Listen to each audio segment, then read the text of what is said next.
오늘 우리에게 주시는 하나님 말씀 보겠습니다. 민수기 16장 41절로 50절 끝절까지 보겠습니다.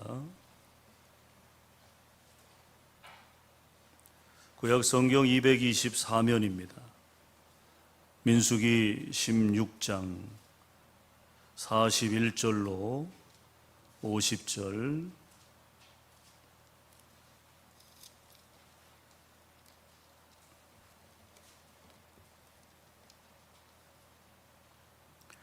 우리 다 같이 말씀을 함께 읽겠습니다. 가정에서도 함께 봉독해 주시기 바랍니다. 이튿날 이스라엘 자손의 온 회중이 모세와 아론을 원망하여 이르되 너희가 여호와의 백성을 죽였도다 하고 회중이 모여 모세와 아론을 칠 때에 회막을 바라본즉 구름이 회막을 덮었고 여호와의 영광이 나타났더라. 모세와 아론이 회막 앞에 이르매 여호와께서 모세에게 말씀하여 이르시되 너희는 이 회중에게서 떠나라. 내가 순식간에 그들을 멸하려 하노라 하시매 그 두 사람이 엎드리니라. 이에 모세가 아론에게 이르되 너는 향로를 가져다가 제단의 불을 그것에 담고 그 위에 향을 피워 가지고 급히 회중에게로 가서 그들을 위하여 속죄하라. 여호와께서 진노하셨으므로 연병이 시작되었음이니라. 아론이 모세의 명령을 따라 향로를 가지고 회중에게로 달려간즉 백성 중에 연병이 시작되었는지라. 이에 백성을 위하여 속죄하고 죽은 자와 산 자 사이에 섰을 때에 연병이 그치니라. 고라의 일로 죽은 자 외에 연병에 죽은 자가 14,700명이었더라. 연병이 그침에 아론이 회막문 모세에게로 돌아오니라. 아멘. 자, 우리 옆 사람과 인사를 좀 나눌 텐데요. 오늘도 하나님의 큰 은혜가 당신에게 부어질 줄로 믿습니다. 이렇게 인사 나누세요.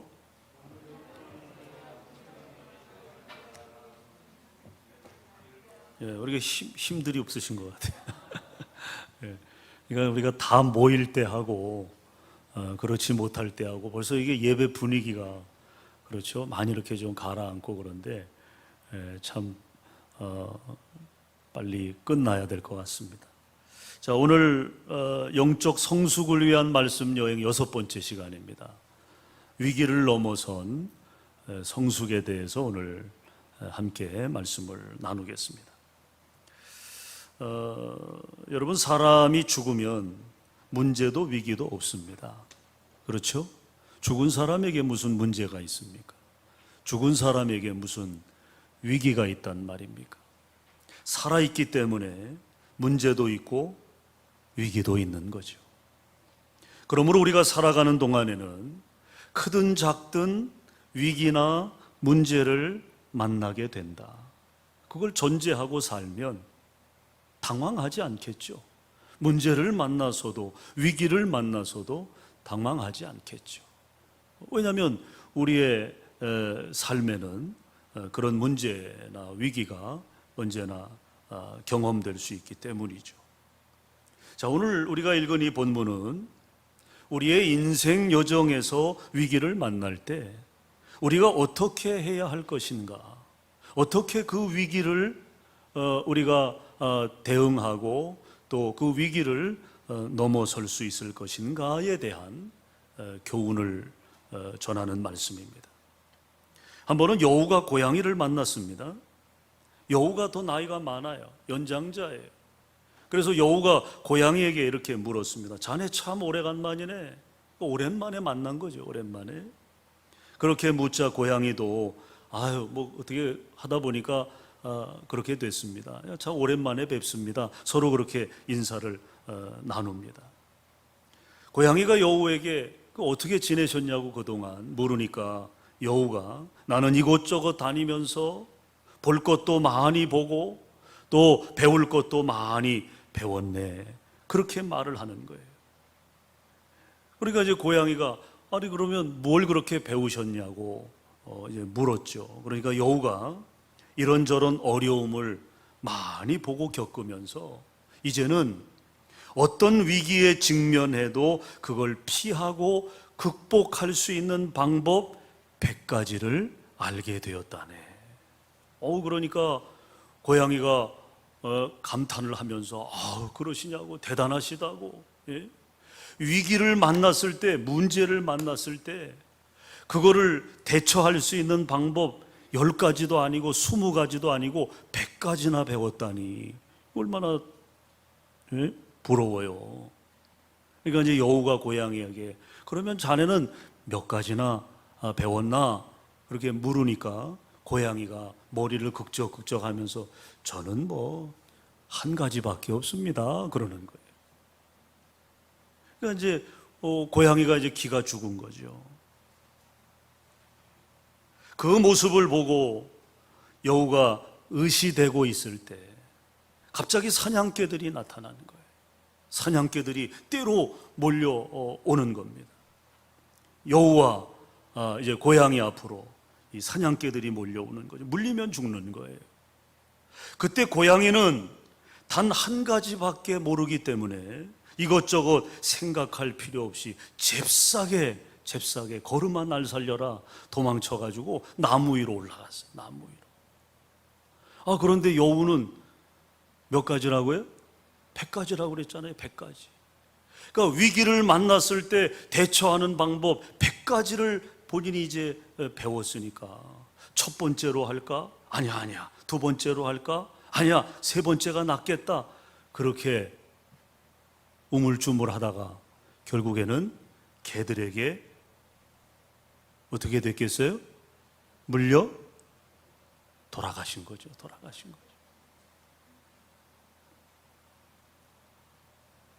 위기가 닥쳐왔을 때 여러분들은 어떻게 하시겠어요?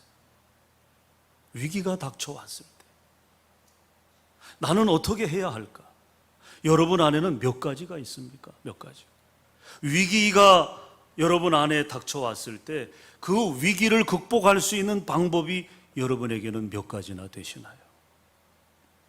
오늘 본문은 모세와 아론의 개인적인 위기를 넘어서 이스라엘 민족에 휘몰아친 큰 위기를 담고 있습니다. 오늘 말씀의 포인트는 그들이 그 위기를 어떻게 넘어섰는가에 있습니다. 개인의 위기를 넘어 이 민족적인 이 큰 위기를 모세와 아론이 어떻게 넘어섰느냐. 오늘 본문의 배경을 먼저 보면요, 이스라엘 백성들이 하나님 덕분에 출애굽을 할 수 있었고 또 자유를 얻지 않았습니까? 홍해도 하나님의 은혜로 건넜어요. 하나님이 홍해를 갈라주셨어요. 그래서 이스라엘 민족이 홍해를 건너가지 않았습니까? 그리고 광야로 들어섰어요. 그런데 그 즈음에 전혀 예상치 못했던 하나의 사건이 벌어지게 됩니다.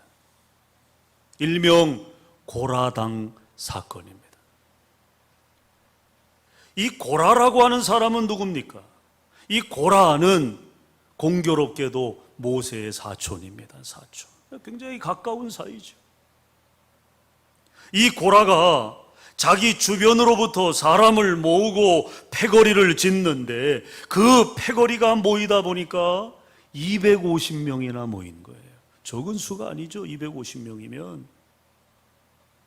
그런데 이 패거리가 모인 목적이 뭐냐? 더 정확하게 말하면 고라의 목적이 뭐냐?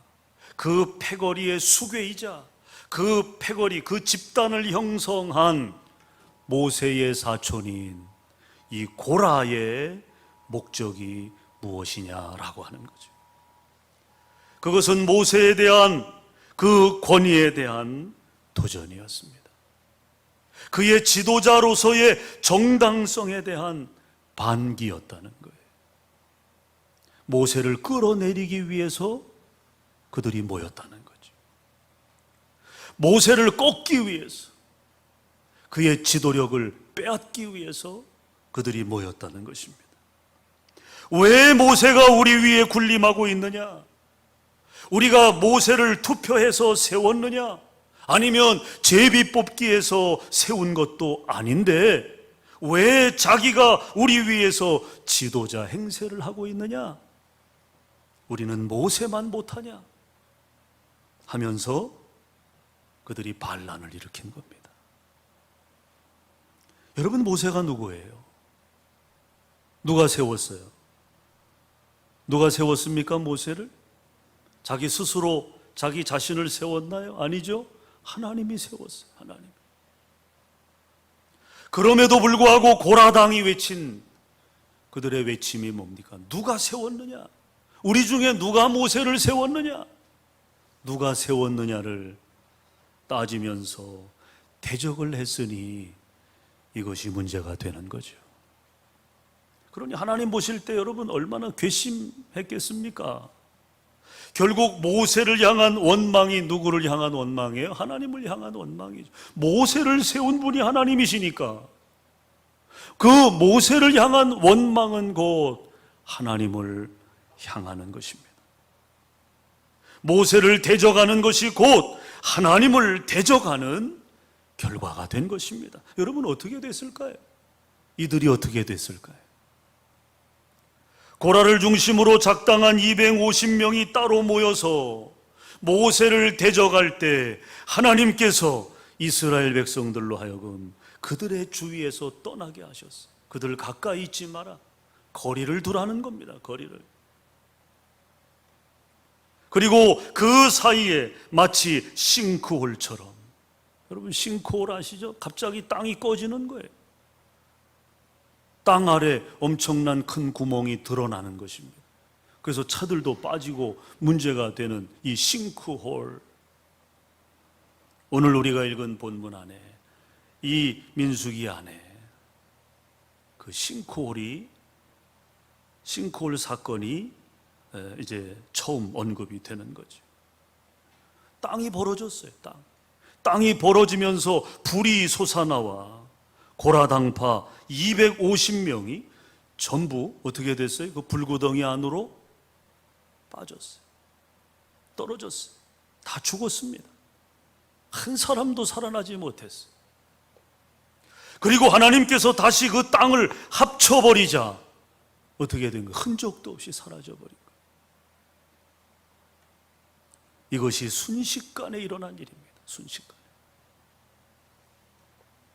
이렇게 해서 고라당의 반란 사건은 일단락되는 듯 했습니다. 정리되는 듯 했어요. 그런데 공교롭게도 이 문제는 끝나지 않았다는 거죠. 그 다음 날 문제가 더 확대되고 말았습니다. 오늘 우리가 읽은 본문의 첫째 부분이 바로 그날 되어진 일입니다. 우리 41절, 42절 우리 다시 한번 좀 읽어볼까요? 다 같이 시작. 이스라엘 자손의 온 회중이 모세와 아론을 원망하여 이르되 너희가 여호와의 백성을 죽였도다 하고 회중이 모여 모세와 아론을 칠 때에 회막을 바라본즉 구름이 회막을 덮었고 여호와의 영광이 나타났더라. 자, 이게 이튿날 벌어진 사건입니다. 고라당 250명이 하나님의 심판으로 다 죽었어요. 그리고 끝난 줄 알았는데 그 다음날 오늘 우리가 읽은 이 본문의 상황이 벌어지게 되었다라고 하는 거죠. 자, 여기 보면 회중이 모여 모세와 아론을 칠 때에 라고 되어 있어요. 여기 친다, 이 칠 때에 라고 하는 이 말의 의미는요, 뺨을 몇 대 치는 게 아니에요. 회초리를 가지고 종아리 몇 대 때리는 그런 의미가 아니고 여기 친다는 의미는 죽인다는 거예요. 죽인다. 지금 회중이 모세와 아론을 죽이려 하고 있는 거죠. 자, 여러분, 이 상황은 고라당 반역 사건이 정리된 그 이튿날 벌어진 일인데, 여러분, 이 폭동은 도대체 왜 일어난 겁니까? 왜? 이 폭동이 왜 일어났어요? 그 원인이 도대체 뭡니까? 우리가 내용을 자세히 보면요, 그 원인을 알 수 있어요. 그 원인을. 자, 우리가 읽은 41절, 42절, 41절에 보면 너희가, 여기 너희는 누구예요? 모세와 아론이죠. 너희가 여호와의 백성을 죽였도다. 누가 죽였다고요? 모세가 죽였다고요. 고라당 250명을 모세가 죽였다는 거예요. 아론이 죽였다는 거예요. 그래서 그들을 지금 죽이려고 하는 것입니다. 회중들이 허연이를 드러내고 지금 모세와 아론을 그 이유로 죽이려 하고 있습니다. 여러분, 이것은 잘못된 오해 아닙니까? 결국에 이 회중들의 폭동은 오해에서부터 시작됐다라고 하는 것입니다. 물론 그 죽은 이들 가운데 가족도 있었을 겁니다. 가족이 있었겠죠. 250명 안에 내 가족이 있었을 거예요. 또 내 친한 친구도 있었을 거예요. 그러니까 화도 나겠죠. 화도. 하루아침에 순식간에 그렇게 죽임을 당했으니 얼마나 황망해요. 그러니까 분노가 일어날 수 있었겠죠. 그런데 그들은 고라당 250명을 누가 죽였다고 생각한 거예요? 모세와 아론이. 여러분, 고라당파 누가 죽였습니까? 누가 죽였습니까? 하나님이 하신 거예요. 하나님께서 하신 일을 우쩌자고 모세와 아론에게 책임을 씌우고 죽이려 한단 말입니까? 이건 모세와 아론이 책임질 수 있는 일이 아니에요. 그러니 얼마나 지금 억울한 상황이 된 겁니까? 자기가 하지도 않은 일 때문에 지금 그 책임을 안고 죽게 됐으니 얼마나 억울하고 속상한 일이에요. 그렇다고 여러분, 모세와 아론이 그들과 멱살잡이라도 하고 싸웁니까? 또 설사 그렇게 싸운다고 모세가 이길 수 있나요? 그때 모세가 할 수 있는 최선, 그것이 뭡니까? 42절에 기록된 대로 회막을 바라보는 것입니다. 회막을 바라보는 것. 자, 오늘 모세는 이 절체절명, 일촉즉발의 위기 앞에서 그 회막을 바라보면서, 회막은 뭡니까? 회막은 뭐 하는 곳입니까? 하나님을 만나는 곳이죠. 하나님이 임재하는 곳이죠. 그 회막을 바라보면서, 그 성막을 바라보면서 뭘 생각하고 뭘 구했을까요? 저 회막은 내가 하나님을 만나던 곳이요, 하나님은 저기 계시는데 하면서 하나님께 도움을 구하지 않았을까요? 또 하나님, 지금 이 순간 저는 바라볼 사람도 없습니다. 도움을 구할 사람도 없습니다. 오직 제가 도움을 구하고 바라볼 대상은 하나님밖에 없습니다. 아마 그런 마음으로 지금 모세가 회막을 바라본 것이 아닐까요? 절박한 심정으로 모세는 하나님만 의지했을 것입니다. 그러기에 하나님은 그 기도의 응답을 즉시로 나타내 주신 줄로 믿습니다. 여러분, 42절 중반절 보면 구름이 모세가 회막을 바라보자 구름이 회막을 덮었고 뭐가 나타났다? 여호와의 영광이 나타났다. 모세는 그런 억울한 일, 또 위기에 처했을 때 하나님만 바라봤어요. 하나님만 바라봤습니다. 그런 모세를 하나님은 사랑하셔서 당신의 영광을 나타내 주심으로 순식간에 백성들의 폭동은 끝났고요, 쉽게 해결된 줄로 믿습니다. 그것이 오늘 본문의 스토리예요. 본문의 스토리. 문제, 위기, 절체절명의 위기, 생사의 위기, 그 위기 가운데서 회막을 바라본 모세, 하나님만 의지했던 모세, 하나님은 그 모세와 아론을 긍휼히 여기셔서 백성들의 폭동을 잠재워 주시고 또 해결해 주셨다는 것입니다. 여러분들도 인생 살아가면서 난감한 일, 내가 해결할 수 없는 일, 나의 능력의 한계에서 이미 벗어난 일, 또는 너무 억울한 일을 당할 때가 있을 겁니다. 그럴 때 가장 중요한 것, 우리도 모세처럼 사람을 바라보거나 의지하지 않고 누구를 바라봅니까? 하나님을 바라보는 것입니다. 하나님. 여러분, 지금 모세와 아론을 죽이겠다고 지금 몰려온 이 폭도들 가운데는 모세와 친분이 있는 사람도 있을 수 있어요. 평소에 이렇게 잘 지냈던 사람도 있을 수 있습니다. 근데 군중심리라는 게 있거든. 원치 않아도 이 군중심리라는 것은 같이 휩쓸려 가는 거예요. 같이 휩쓸려 가요. 그러니까 거기 모인 사람들 중에 분명히 모세에 대한 어떤 측은지심을 가진 사람들도 있을 거예요. 그렇게 친분 있는 사람을 만약에 모세가 동정 어린 눈빛으로 바라봤느냐? 아니에요. 사람을 보지 않았어요. 모세는 사람을 바라보지 않았다는 거죠. 내가 저 사람한테 좀 가련한 눈빛을 보이면 저 사람이 나를 도와줄 거야. 그래서 모세가 사람을 바라봤느냐? 아니에요. 아니에요. 모세가 회막을 바라봤다는 것은 완전히 돌아선 것입니다. 돌아선 거예요. 그래서 여기 바라본다라고 하는 이 히브리 단어를 보면 파나라고 하는 단어입니다. 이 파나라고 하는 단어는 완전히 돌아선다, 그런 의미예요. 세상의 시선으로부터 완전히 돌아서서 하나님만을 바라보는 것입니다. 여기도 보고 저기도 보고, 아니에요. 이 파나라고 하는 이 의미는 오직 하나님만 보는 거예요. 오직 하나님만.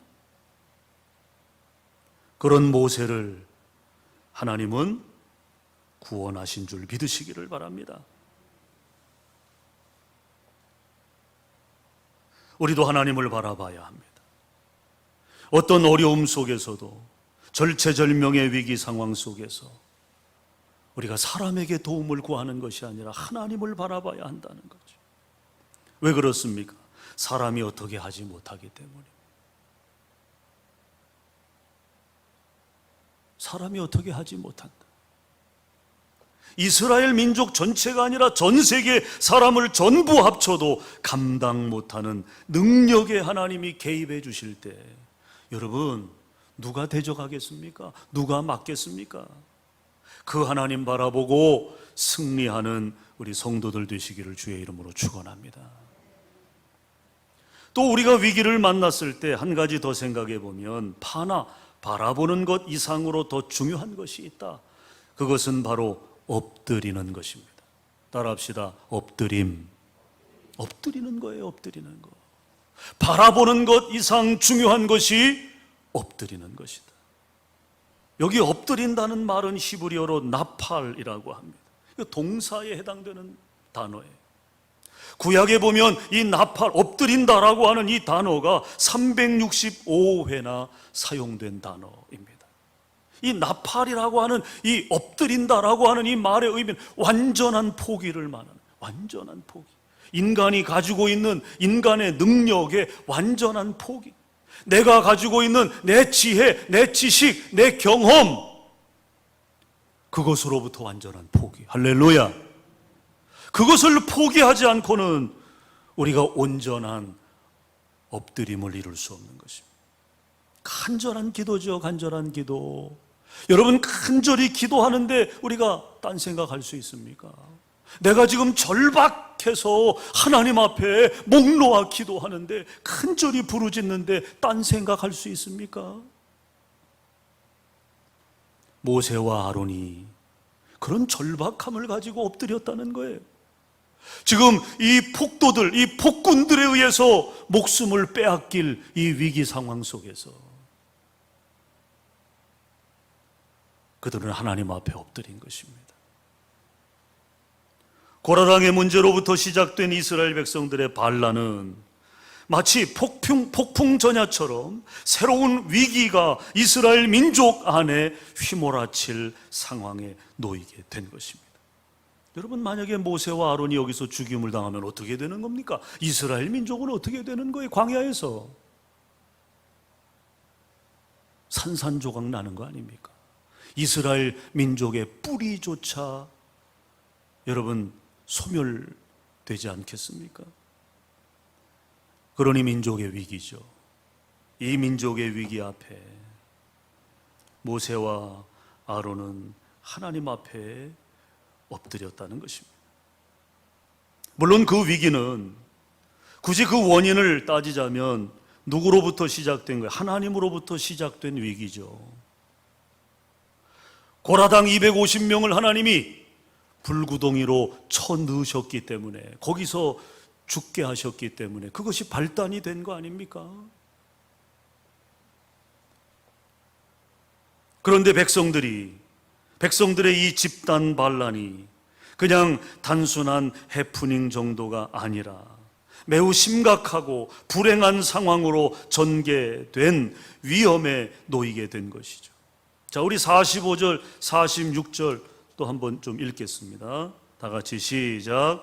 너희는 이 회중에게서 떠나라. 내가 순식간에 그들을 멸하려 하노라 하시매 그 두 사람이 엎드리니라. 이에 모세가 아론에게 이르되 너는 향로를 가져다가 제단의 불을 그것에 담고 그 위에 향을 피워 가지고 급히 회중에게로 가서 그들을 위하여 속죄하라. 여호와께서 진노하셨으므로 연병이 시작되었음이니라. 자, 하나님께서 모세를 부르셨어요. 모세야, 예, 아론과 함께 저 백성들에게서 떠나가라. 왜 그러시는데요? 백성들의 저 못된 꼴을 나는 더 이상 못 보겠다. 이러는 것이 한두 번이냐? 내가 저들을 순식간에 다 없애버리겠다. 하나님의 진노죠, 진노. 여러분, 하나님의 인내하심에도 선이 있음을 우리는 알아야 합니다. 하나님이 무한정 인내하시는 게 아니에요. 하나님의 인내에도 선이 있다. 어리석고 패역하고 가증한 자들을 언제까지나 용납하시는 것은 아니라는 거죠. 자, 하나님의 심판 계획을 알게 된 모세, 이제 알게 됐잖아요. 모세가 하나님이 지금 진노하셔서 이스라엘 백성들을 다 쓸어버리시겠다, 하나님의 계획을 알게 됐죠. 조금 전 백성들로부터 위협을 당하던 상황으로 한번 우리가 돌아가 보죠. 우리가 모세 입장으로 한번 여러분 역지사지로 생각해 보십시오. 지금 백성들이 자기를 돌로 치기 위해 왔잖아요. 죽이겠다고 왔잖아요. 지금 그 위협을 당하고 있는 게 모세, 아론 아닙니까? 그런데 감사하게도 하나님이 그들을 어떻게 하시겠다고요? 다 쓸어버리시겠다고요. 다. 하나님이 그들을 다 쓸어버리시겠다는 거예요. 여러분, 우리가 만약에 이때 모세의 입장이라면 땡큐죠, 땡큐. 하나님 땡큐. 할렐루야, 아멘, 감사합니다. 나를 죽이기 위해서, 돌로 치기 위해서 몰려온 그 군중들을, 그 이스라엘 폭도들을 하나님이 다 죽여주신다고 하니까 얼마나 여러분 박수 칠 일입니까? 모세가 박수 쳤나요? 모세가 기뻐했습니까? 하나님께 고맙다고 그렇게 고백했습니까? 아니죠. 모세는 그렇게 하지 않았다는, 매우 심각한 문제로 받아들인 것입니다. 민족이 지금 큰 위기에 봉착했구나. 이것은 엎드려 기도할 문제구나. 하나님과 대화를 하고 하나님과 담판을 짓고 하나님의 도움을 받아야 될 문제구나. 지도자다운 모세의 모습이 드러나게 됩니다. 그래서 모세가 하나님 앞에 엎드린 거예요. 저 백성들 살려달라고 엎드린 거예요. 하나님의 진노를 거두어 달라고 모세가 엎드린 거예요. 모세 혼자만 엎드렸습니까? 아닙니다. 아론도 함께 엎드렸습니다. 뭡니까? 여러분의 가정이든 교회든 문제가 생기면 함께 엎드려야 한다는, 할렐루야, 함께 엎드려야 하는. 아버지만, 어머님만 아니에요. 담임 목사만, 또 일부 기도하는 사람만 아니에요. 함께 엎드려야 한다는 거죠. 함께 엎드릴 때 그 문제가 더 빨리 해결되는 줄로 믿습니다. 모세가 함께 엎드린 아론에게 이렇게 말을 합니다. 나는 여전히 엎드려서 기도할 테니 형은 향로에다가 제단에 불을 담아 그 위에 향을 피워 빨리 백성들에게 가서 속죄하게 하십시오. 속죄하게. 돌아올 때까지 나는 여기서 엎드려 기도하겠습니다. 여러분, 모세의 지혜로움을 보십시오. 역할을 나눈 거예요. 역할을. 모세는 계속 엎드려 하나님께 기도합니다. 제사장 아론은 제단에 불을 담아 향로를 들고 백성 가운데로 달려갑니다. 이때 이미 반역과 불신을 일삼던 백성에 대한 하나님의 심판에 의해서 연병으로 죽은 자가 오늘 본문에 보면 몇 명이라고 되어 있어요? 14,700명이 이미 죽은 거예요. 이미 죽었어요. 그러니까 하나님의 심판이 이미 시작된 것입니다. 연병이 돌면서 이스라엘 백성들이 픽픽픽 쓰러져 나가는 거예요. 생명을 빼앗기는 거죠. 14,700명이 이미 죽었어요. 아론이 향로를 들고 죽은 자와 산 자 사이에 섰을 때 비로소 하나님의 진노가 멈추게 되었다는 것입니다. 여러분, 이 사건이 우리에게 주는 교훈은 무엇입니까? 하나님만이 해결할 수 있는 문제는 하나님과 의논해야 한다는 것입니다. 따라합시다. 하나님만이 해결할 수 있는 문제는 하나님과 의논해야 한다. 믿습니까? 우리가 사람을 통해서 해결할 수 있는 문제가 있어요. 그럼 사람을 통해서 해결하면 돼요. 그러나 우리 인생의 문제 가운데는요, 사람을 통해서 해결할 수 없는 문제가 있어요. 그 문제는 누구와? 하나님과 의논해야 한다. 또 하나, 하나님께로부터 오는 심각한 문제는 하나님의 도움을 받아야 한다는 것입니다. 따라합시다. 하나님께로부터 오는 심각한 문제는 하나님의 도움을 받아야 한다. 믿으시면 아멘. 믿으시면 아멘. 그리고 산 사람에게는 반드시 문제도 위기도 있을 수 있는 것입니다. 그럴 때마다 우리가 할 수 있는 최선은 뭐예요? 엎드리는 거죠. 엎드리는 성도가 되어야 합니다. 기도가 방법이에요. 기도. 여러분, 자녀들이 초등학교 저학년인 경우에는요, 엄마가 숙제를 대신 해줘야 할 경우가 있습니다. 그래서 엄마가 대신 숙제를 해줘요. 아직 어리기 때문에 어쩔 수 없는 상황이 있는 거죠. 하지만 고등학생이 됐어요. 대학생이 됐어요. 그런데 엄마가 대신 과제를 해줍니까? 그런 엄마가 있습니까? 지금 대학교 다니는 아들의 과제를 대신 해주는 엄마가 어디 있어요? 그때는 알아서 해야 하는 것입니다. 죽이 되든 밥이 되든 본인이 부딪혀 해결해야 하는 것입니다. 그런 의미가 담겨져 있는 현장이 바로 홍해와 요단강이에요. 홍해와 요단강 도하 사건은 외형적으로 보면 같은 그런 사건으로 보여집니다. 하지만 그 속에 담긴 의미는 전혀 다르다는 것입니다. 이스라엘 백성들의 믿음이 아직 성숙하지 못했던 시절, 홍해를 건널 땐 하나님께서 직접 길을 내주신 다음에 건너가게 하셨어요. 하지만 요단강은 하나님이 어떻게 건너라고 명령하셨느냐? 뛰어들어라 그랬어요. 뛰어들어라. 직접 뛰어들어라. 정면 돌파하라. 바로 그겁니다. 제사장들로 하여금 법궤를 메고 문제 속으로 뛰어들어가라. 이게 요단강 도하의 시작이었어요. 홍해는 하나님이 갈라주셨어요. 그러나 요단강은 직접 가르라는 것입니다. 믿음으로 가르라는 것입니다. 뛰어들어 가라는 것입니다. 정면 돌파하라는 것입니다. 여러분, 제사장들이 법궤를 메고 요단강으로 발을 내딛는 순간 길이 열린 줄로 믿습니다. 요단강이 갈라진 줄로 믿습니다. 물 속으로 뛰어드니까 길이 열리더라는 거예요. 그래서 백성들이 함께 요단강을 건너 가나안 땅을 기업으로 받아 이스라엘 나라를 세우게 된 것입니다. 사랑하는 여러분, 믿음이 성숙한 사람에게는 하나님이 절대로 숙제를 대신해 주지 않습니다. 네가 하라 말씀하십니다. 네가 하라, 뛰어들어라 말씀하십니다. 여러분, 문제에는요 반드시 답이 있어요. 답이. 문제에는 반드시 답이 있어요. 해답이 없는 문제가 어디 있겠습니까?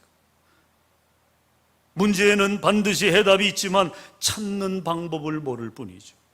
오늘 본문에서 하이라이트 한 장면을 꼽으라면 모세의 명을 받은 아론이 하나님의 진노가 시작되어 연병으로 사람들이 죽어나가는 그 현장으로, 그 문제 속으로 향로를 들고 뛰어든 장면입니다.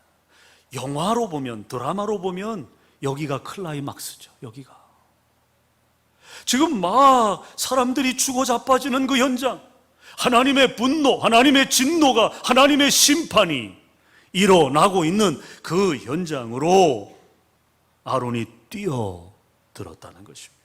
여러분, 거기가 어디라고 뛰어듭니까? 나도 연병에 걸리지 않는다는 법이 어디 있습니까? 그런데도 뛰어들었어요. 그것이 하나님의 뜻인 줄 알았고, 또 해결의 길이 그것밖에 없으니까 아론은 뛰어들어간 것입니다. 정면 돌파한 거죠. 그 믿음의 용기가 하나님의 진노를 멈추게 한 줄 믿으시기를 바랍니다. 그러므로 믿음의 사람은 문제를 두려워하지도 피하지도 않는다는 거예요. 우리 소태교회 성도들은 그런 용기 있는 그리스도인들이 되었으면 좋겠어요. 문제를 만나도 두려워하지 않는 거예요. 문제가 오면 하나님 바라보면 되잖아요. 내 힘으로 감당할 수 없는 일이면 우리가 하나님께 엎드리면 되잖아요. 뭐 다른 거 더 있습니까? 우리가 할 수 있는 방법, 여우는 100가지나 된다고 했지만, 여러분, 우리가 문제와 위기를 해결할 수 있는 방법은 이게 다예요. 이게 다예요. 하나님 바라보는 거예요. 하나님께 엎드리는 거예요. 그러면 하나님께서 그 문제를 해결해 주시는 거예요. 아론이 뛰어들었을 때 하나님은 하나님의 진노를 멈추셨습니다. 사랑하는 성도 여러분, 여러분들이 살아가는 동안의 문제는 꼭 있습니다. 내 인생에 문제는 없을 거야, 착각하지 마십시오. 문제는 꼭 있습니다. 단 그 문제에 끌려가지 말라는 거예요. 문제와 부딪혀 들어가서 정면 돌파하시기를 축원합니다. 최선을 다하는 날에 길이 열릴 뿐만 아니라 우리의 믿음은, 우리의 삶은 더욱 성숙함으로 나아가게 될 줄로 믿습니다. 그런 성도들 다 되시기를 주님의 이름으로 축원합니다. 기도하겠습니다. 주님, 우리의 인생에 내 힘으로 감당할 수 없는 크고 작은 어려움들을 만나게 됩니다. 오늘 하나님께서 우리에게 모세와 아론을 통해서 주신 오늘 이 말씀이, 하나님, 어떤 어려움과 어떤 문제, 어떤 위기를 만난다 해도 그것을 해결하고 극복할 수 있는 좋은 방법을 우리에게 알려주셨기에 참 감사하고, 우리도 모세와 아론처럼 회막을 바라보기 원합니다. 하나님을 바라보기 원합니다. 또 하나님께 엎드려 하나님께 기도하고 하나님께서 해결해 주시도록 맡길 때 우리의 인생의 문제, 가정의 문제, 내 삶의 문제, 교회의 문제, 민족의 문제가 해결될 줄로 믿사오니 하나님 그 놀라운 은혜를 체험케 하여 주시옵소서. 승리케 하여 주시옵소서. 예수님 이름으로 기도합니다. 아멘.